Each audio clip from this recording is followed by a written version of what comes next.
Hello बच्चों, आज हम क्लास 12 सब्जेक्ट ज्योग्राफी से अध्याय 9 लेंगे, जिसका टॉपिक है इंटरनेशनल ट्रेड, अंतर्राष्ट्रीय व्यापार। तो बच्चों, हम सबसे पहले ये जानेंगे कि अंतर्राष्ट्रीय व्यापार है क्या, वह अंतर्राष्ट्रीय व्यापार कितने स्तरों पर किया जाता है। व्यापार जो है वो 2 स्तरों पर किया जाता है, अंतर्राष्ट्रीय व्यापार, राष्ट्रीय व्यापार। अब अंतर्राष्ट्रीय व्यापार क्या है?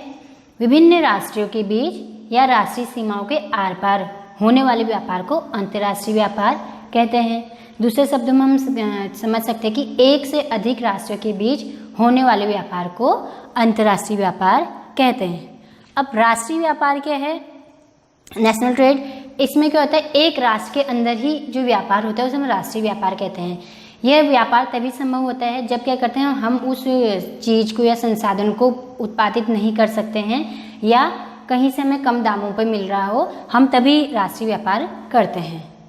अब इसके बाद हम देखते हैं कि अंतर्राष्ट्रीय व्यापार का इतिहास। जो अंतर्राष्ट्रीय व्यापार का जो इतिहास है, आदिम समाज में या प्राचीन काल में क्या होता था, व्यापार का जो स्वरूप था, आरंभिक स्वरूप था, वो विनिमय व्यवस्था कहलाती थी। अब विनिमय व्यवस्था में क्या होता है बच्चों, इसमें प्रत्यक्ष रूप से वस्तुओं का आदान प्रदान होता है। अब प्राचीन काल में क्या होता था, लंबी दूरी के कारण हमारे पास परिवहन के साधनों की बहुत कमी थी, तो वस्तुओं और संसाधनों को एक स्थान से दूसरे स्थान पर पहुंचाना बहुत ही जोखिमपूर्ण था। तो उस समय हम अपने संसाधन या वस्तुओं को अधिकतर स्थानीय बाजारों तक ही पहुंचा पाते थे। उसके बदले हम क्या करते थे, अधिकतर विनिमय व्यवस्था को अपनाते थे। उसमें वस्तुओं के बदले हम दूसरी वस्तु जो हमारे ज़रूरत की चीज़ें हैं उनको ले लेते थे। उस समय हमारी मूलभूत आवश्यकताएँ रोटी, कपड़ा, भोजन, मकान इतना तक ही सीमित था। केवल धनी लोग ही, जो बड़े बड़े लोग हैं, वही आभूषण पहनते थे, वरना हमारी अधिकतर जो ज़रूरतें थी रोटी, कपड़ा और मकान पे ही जाती थी। धीरे धीरे इसका क्या होने लग गया, विकास होने लग गया। विकास के साथ साथ क्या होने लग गया, जो व्यापार है वो अनेक स्तरों पर भी होने लग गया, राष्ट्र अंतर्राष्ट्रीय स्तर पर। अब अंतर्राष्ट्रीय व्यापार बच्चों अस्तित्व में क्यों है, ये बहुत ही इम्पोर्टेंट टॉपिक है। जो अंतर्राष्ट्रीय व्यापार जो है बहुत इम्पोर्टेंट है, ध्यान रखना है। ये अक्सर बोर्ड एग्जामों में 3 नंबर के क्वेश्चन में पूछा जाता है। अब अंतर्राष्ट्रीय व्यापार जो है उत्पादन में विशिष्टीकरण का परिणाम है। यह प्रत्येक राष्ट्र, प्रत्येक देश की अर्थव्यवस्था को या आर्थिक स्तर को क्या करता है, लाभान्वित करता है। वर्तमान समय में विश्व के कोई भी देश जो है अंतर्राष्ट्रीय जो व्यापार है उसको छोड़ना नहीं चाहते हैं, क्योंकि ये विभिन्न देशों के संगठन का आधार है। इससे क्या होता है कि हमारे देश में कोई भी संसाधन या वस्तु आवश्यकता से अधिक उत्पन्न हो रहा है तो हम क्या करते हैं, उन्हें दूसरे देशों में निर्यात करके अपना आर्थिक स्तर मजबूत करते हैं। या हमारे देश में जनसंख्या जिस प्रकार बढ़ रही है, जनसंख्या अधिक मात्रा में है, उसके हमें कुछ संसाधन हमें बाहर से क्या करते हैं, दूसरे राष्ट्रों से, जैसे हम सबसे ज़्यादा तेल का क्या करते हैं, आयात करते हैं।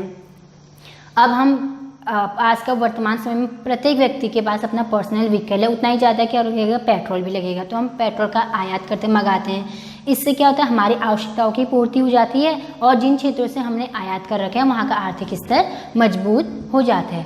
अब वर्तमान समय में अंतर्राष्ट्रीय व्यापार जो है बहुत अधिक अलग अलग वस्तुओं, सेवाओं, उत्पादन या संसाधन, कोई भी साधन उन स्तरों पे किया जाता है। और वर्तमान में विश्व के बहुत सारे ऐसे देश हैं जो क्या करते हैं, अंतर्राष्ट्रीय व्यापार करते हैं और अंतर्राष्ट्रीय व्यापार को क्या करते हैं, बिल्कुल भी छोड़ना नहीं चाहते हैं। अब प्रमुख रूप से विश्व में अंतर्राष्ट्रीय जो व्यापार के आधार हैं उसमें कौन कौन से हैं, जैसे प्राकृतिक संसाधनों में भिन्नता। अब अंतर्राष्ट्रीय व्यापार में प्राकृतिक क्षेत्र में भिन्नता, प्रत्येक देश के जो प्राकृतिक संसाधन हैं वो एक दूसरे राष्ट्र से क्या है, बिल्कुल अलग हैं। क्योंकि हमारे वहाँ कुछ जैसे छोटा नागपुर का पठार कहते हैं भारत में, जो खनिज संसाधनों की दृष्टि से अत्यंत महत्वपूर्ण है। वहाँ विभिन्न प्रकार के खनिज संसाधन देखने को मिलता है। अब वो जरूरी नहीं है कि हर राष्ट्र में मिलेंगे, तो क्या होता है, हम खनिज संसाधनों क्या करते हैं, निर्यात करते हैं।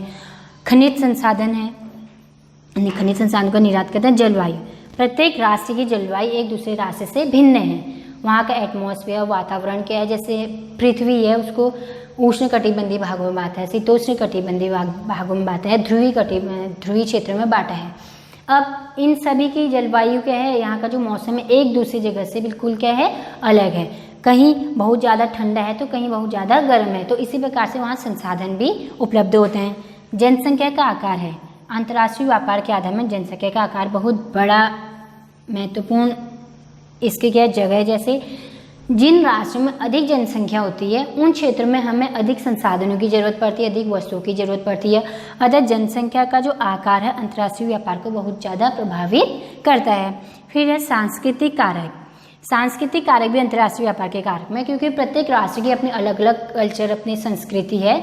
हम क्या करते हैं, अगर हम दूसरे देशों में रहना चाहते हैं, हम वहाँ के कल्चर को क्या करते हैं, सीखना चाहते हैं, या हम कहीं भी घूमने जाते हैं, उस देश के कल्चर से रिलेटेड कुछ भी वस्तुओं, सामान, कुछ भी क्या करते हैं अपने राष्ट्र को लाते हैं या मंगाते हैं, वो भी अंतर्राष्ट्रीय व्यापार में आता है।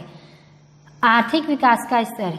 प्रत्येक राष्ट्र क्या करता है, अपने आर्थिक स्तर को क्या करता है, मजबूत बनाना चाहता है, जिस वजह से वो लगातार क्या कर रहा है, अंतर्राष्ट्रीय व्यापार कर रहा है। विदेशी निवेश विकासशील देशों में जो है व्यापार को बढ़ावा दे सकता है, अतः हमें विदेशी निवेश भी करना चाहिए, जिससे क्या आर्थिक स्तर, विकासशील देशों का आर्थिक स्तर और अच्छा मजबूत हो सकता है। उसके बाद है परिवहन। परिवहन भी अंतर्राष्ट्रीय व्यापार के आधार हैं। सड़क परिवहन, रेल परिवहन, वायु परिवहन, पाइपलाइन परिवहन, इन सभी के द्वारा हम क्या करते हैं, अंतर्राष्ट्रीय व्यापार करते हैं। बिना इनके बच्चों अंतर्राष्ट्रीय व्यापार संभव नहीं है, क्योंकि वस्तुओं, सेवाओं, संसाधन, कोई भी साधन है, हम एक राष्ट्र से दूसरे राष्ट्र में परिवहन के माध्यमों से ही पहुंचाते हैं। अब इसके बाद हमारा आता है अंतर्राष्ट्रीय व्यापार के जो महत्वपूर्ण पक्ष हैं। अब बच्चों जो अंतर्राष्ट्रीय व्यापार के जो महत्वपूर्ण पक्ष हैं वो प्रमुख रूप से व्यापार का परिणाम, व्यापार संयोजन और व्यापार की दिशा है। अब व्यापार का परिणाम क्या है, व्यापार की गई वस्तुओं व सेवाओं के कुल मूल्यों को व्यापार का परिणाम कहते हैं।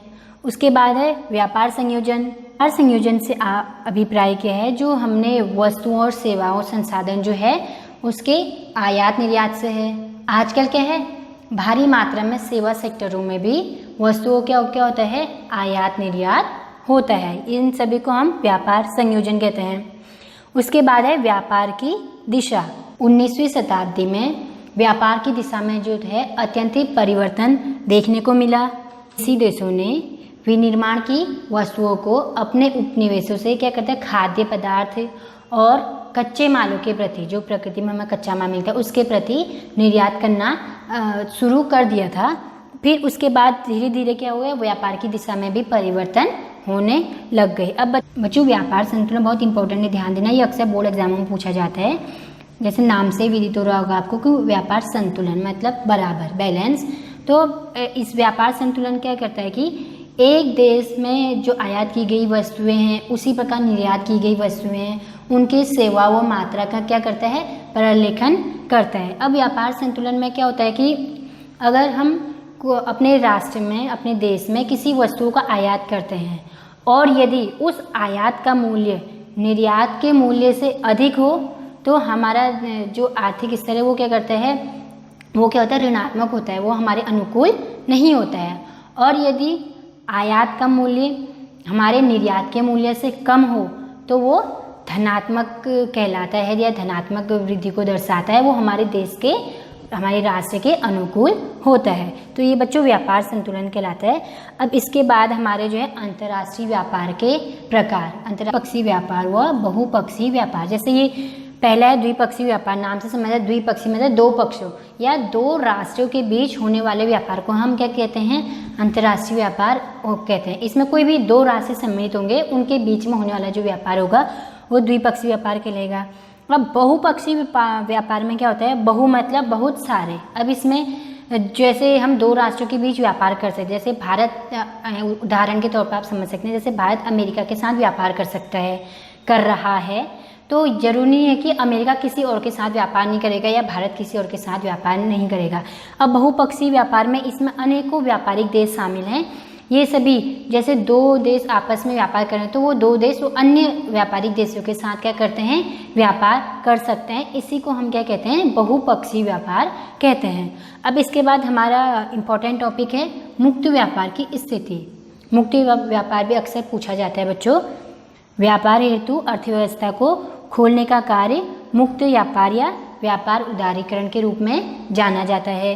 मुक्त व्यापार में क्या होता है कि ये व्यापार जो है प्रत्येक देश में अपना हमारा क्या, जैसे जहाँ से राष्ट्रीय सीमाएं लग जाती है वहाँ पर क्या है, हमें सीमा शुल्क पड़ता है। अब सीमा शुल्क कहीं किन्हीं राष्ट्रों में क्या होता है कि बहुत ज़्यादा पड़ता है और कहीं नॉर्मली पड़ता है। तो अब इनमें मुक्त व्यापार में क्या है कि सीमा शुल्क को घटाकर किया जाने वाला व्यापार, उसमें अगर बहुत ज़्यादा मात्रा में अगर सीमा शुल्क लेंगे तो कोई भी जो छोटे देश होते हैं वो दूसरे देश के साथ व्यापार करना पसंद फिर नहीं करते हैं। तो अतः मुक्त व्यापार में सीमा शुल्क को घटाकर व्यापार किया जाता है।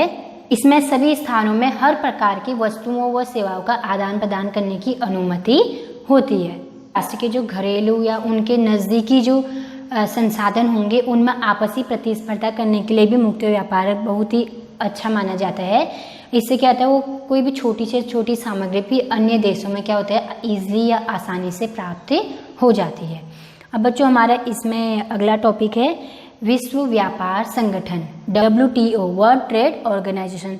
बच्चों इसकी स्थापना जो हुई थी 1995 में हुई थी और इसका जो मुख्यालय है वो है जिनेवा, स्विट्जरलैंड में। बच्चों एक नंबर में अक्सर पूछा जाता है कि WTO का मुख्यालय कहाँ है, तो जिनेवा, स्विट्जरलैंड। अब वर्ल्ड ट्रेड ऑर्गेनाइजेशन जो विश्व व्यापार संगठन है बच्चों, इसका पुराना नाम जो था वो था GATT, general agreement on tariffs and trades. इसकी स्थापना 1948 में विश्व को उच्च सीमा शुल्क व अन्य प्रकार की बाधाओं से मुक्त कराने हेतु कई देशों के द्वारा गैट की स्थापना की गई थी। फिर जनवरी 1995 में गैट को जो है गैट को WTO में रूपांतरित कर दिया गया या बदल दिया गया था। गैट WTO का ही पुराना नाम है। अब इसके बाद हम देखते हैं विश्व के जो अंतर्राष्ट्रीय व्यापार के जो प्रादेशिक समूह कौन कौन से हैं। ये प्रादेशिक व्यापार समूह जो है कुछ चुने हुए राष्ट्रों के समूह हैं।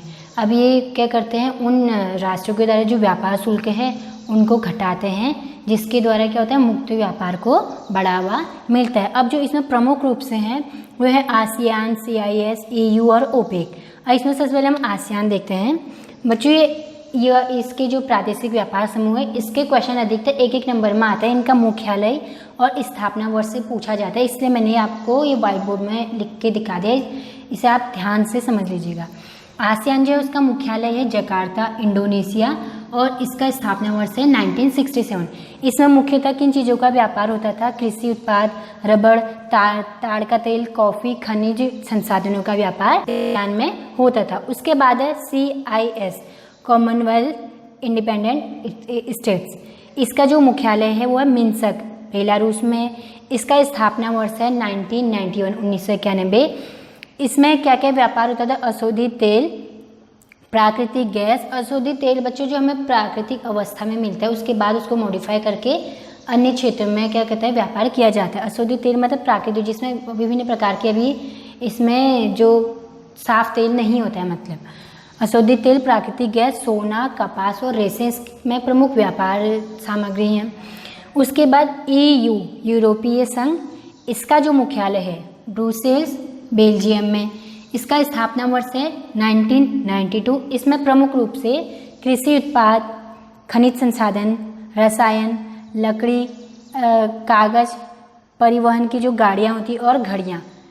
उसके बाद बच्चों है ओपेक को बच्चों पेट्रोलियम निर्यातक देशों का संगठन कहा जाता है।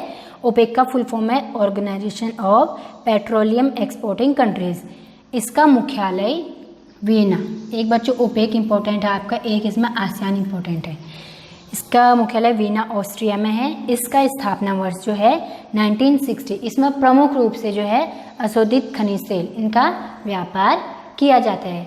अब बच्चों इसके बाद हमारा अगला टॉपिक है पत्तन। जो समुद्री पत्तन हैं इनको अंतर्राष्ट्रीय व्यापार का प्रवेश द्वार क्यों कहा जाता है? अंतर्राष्ट्रीय व्यापार के प्रवेश द्वार इसीलिए कहा जाता है क्योंकि पत्तन ही एक ऐसा जगह है जो स्थल को समुद्र से व समुद्र को स्थल से जोड़ने का कार्य करती है। अब इसमें अंतर्राष्ट्रीय व्यापार में क्या होता है, सबसे ज़्यादा व्यापार जो है स्थल परिवहन, रेल परिवहन या जो वायु परिवहन, उनकी अपेक्षा सबसे ज़्यादा जो होता है समुद्री मार्गों द्वारा, जल परिवहन द्वारा होता है। अब इसमें क्या होता है, बहुत भारी वस्तुएं, सामान, सामग्री, संसाधन, मशीनरी, परिवहन के साधन जितने भी हैं क्या है समुद्री मार्गों से एक रास्ते से दूसरे रास्ते तक पहुंचा दिया जाता है। अब यहाँ पे जो पत्तन है वहाँ पर जहाज़ रुकने की व्यवस्था होती है, सामानों को क्या कहते हैं नीचे उतारने या ऊपर चढ़ाने की व्यवस्था भी पत्तनों में होती है। पत्तन अधिकतर उनको कहते हैं जहाँ पर क्या कहते हैं जहाज आके रुकते हैं। अब इसमें जो अंतर्राष्ट्रीय व्यापार है सबसे ज़्यादा जल क्या कहते हैं समुद्री मार्गों द्वारा ही होता है, जिससे क्या होता है कम पैसों में हम अधिक मात्रा में भारी वस्तुएं हैं को एक रास्ते से दूसरे व्यापार तक पहुंचा दिए जाते हैं बच्चों को। इसीलिए इसको अंतर्राष्ट्रीय व्यापार का प्रवेश द्वार भी कहा जाता है और अंतर्राष्ट्रीय व्यापार का प्रमुख आधार भी जो है समुद्री पत्तनों को कहा जाता है। अब बच्चों हमारा इसके बाद जो अगला टॉपिक है पत्तन के प्रकार, जिनसे पत्तन के प्रकारों प्रमुख रूप से नौभार के आधार पर हैं, जो जहाज़ों में जो भार होगा उसके आधार पर, अवस्थिति के आधार पर कहाँ पे होंगे, विशिष्टीकृत कार्यकलापों के आधार पर। अब हम नौभार के आधार पर देखेंगे जिसमें प्रमुखतः औद्योगिक पत्तन है जो बड़े बड़े उद्योगों का सामान ले जाते हैं, वाणिज्यिक पत्तन है और विस्तृत पत्तन है। अब अवस्थिति के आधार पर कहाँ पर उनकी स्थिति होती है, एक अंतर्देशीय पत्तन है और एक बाह्य पत्तन है। अब विशिष्टीकृत कार्यकलापों के आधार पर जैसे तेल पत्तन, मार्ग विश्राम पत्तन, पैकेट स्टेशन, आंत्रपो पत्तन और नौसेना पत्तन। बच्चों ये पत्तन जो हैं जब हम कोई भी समुद्री मार्ग द्वारा यात्रा करते हैं तो जगह जगहों पर जो छोटे मोटे स्टेशन होते हैं जहाँ पे जहाज़ थोड़ी समय के लिए क्या करते हैं रुकते हैं, उन सभी के आधार पर इनको बता रखा है। कहीं पर तेल खत्म हो गया तो तेल भराने के लिए भी रुकते हैं, विश्राम के लिए रुकते हैं, कुछ खाने पीने की वस्तुएं खरीदने के लिए रुकते हैं। जो अब ये छोटी दूरी के लिए, जो अधिकांश लंबी दूरी के लिए जो पत्तन होंगे, जो जहाज समुद्री जहाज होंगे, वहाँ पे क्या हम कहते हैं थोड़ी देर के बाद विश्राम करना पसंद करते हैं। तो विशिष्ट कार्यकलापों के आधार पर इन पत्तनों पे बांटा जाता है। तो बच्चों आज का आपका ये अध्याय अंतर्राष्ट्रीय व्यापार यहीं पे समाप्त होता है। धन्यवाद।